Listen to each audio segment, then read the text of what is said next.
Hey everyone, Shales H from Bittersweet here.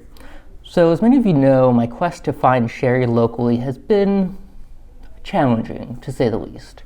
But I was at the East Kimberly Hy-Vee the other day, so shout out to Kevin over there, and I found a real, actually, sherry, to my surprise. So I decided we're going to do a little review of it. It is the Sandemans Sherry. On the bottle, they don't classify what kind of sherry it is, but in doing some more research, it is going to be mainly Amontillado with a little bit of PX mixed in. It is coming in at 17.5%, and they claim that the average age of the sherry is about 9 years. I think that might be a little forgiving, you know. I think most of it is probably in the 3 to 5 year range. But that doesn't mean that it's bad or that it has less value. It just means that, you know, there's probably a little bit of 10, 12-year-old sherry in there, but mostly 3, 4, 5 years. So let's dig in. So just right off the bat, comparing it to the other sherry that I'll say sherry that I tried, the color just looks so much more natural. Just a really nice golden amber. You know, it really is a pretty color.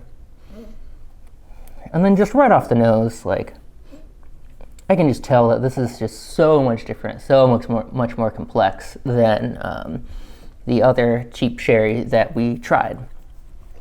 So really right off the bat, I'm getting a little bit of like that, like kind of like caramel toffee sweetness, but I'm also getting like a nice kind of like coastal saltiness that I might find from like a Spanish Albarino or something like that. I mean, you're also getting just like a really nice, rich nuttiness.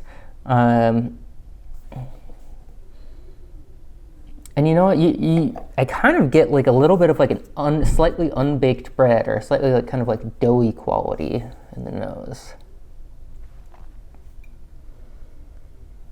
Yeah, I can just tell immediately this is just going to be so much more complex and so much more balanced than the, I'll say the faux product.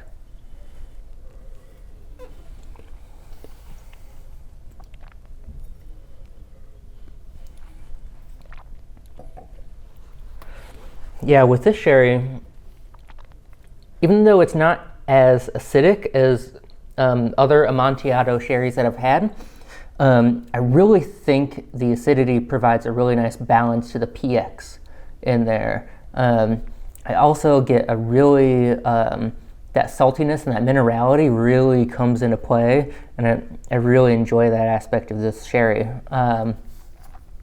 The nuttiness is a little bit more reserved in the flavor as opposed to the aroma.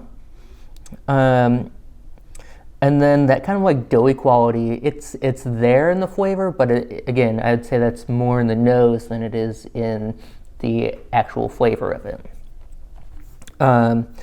They classify it as a medium dry. I would say that's pretty close. I would say, yeah, like an off dry is probably pretty close.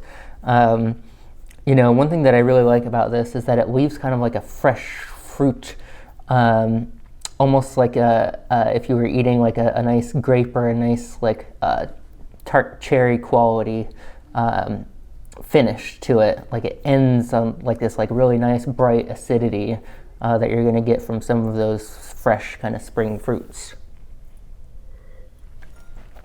So I think I paid $16.99 for this bottle of sherry. And I'm going to say that I think it's worth every penny. If you want an example of sherry, if you want to see if you like it, I think that this is going to be a really good option for you. I think it's a great example of what sherry can be. It's certainly not the best or the most complex sherry that I've ever had, but I do think that if you like this, then you're going to really enjoy digging into sherry more as a whole. So I highly recommend going out and trying this bottle. And if you need help finding it, please reach out to me and I'll try and hook you up with a supplier. Thanks for watching. I hope you have a good rest of your day.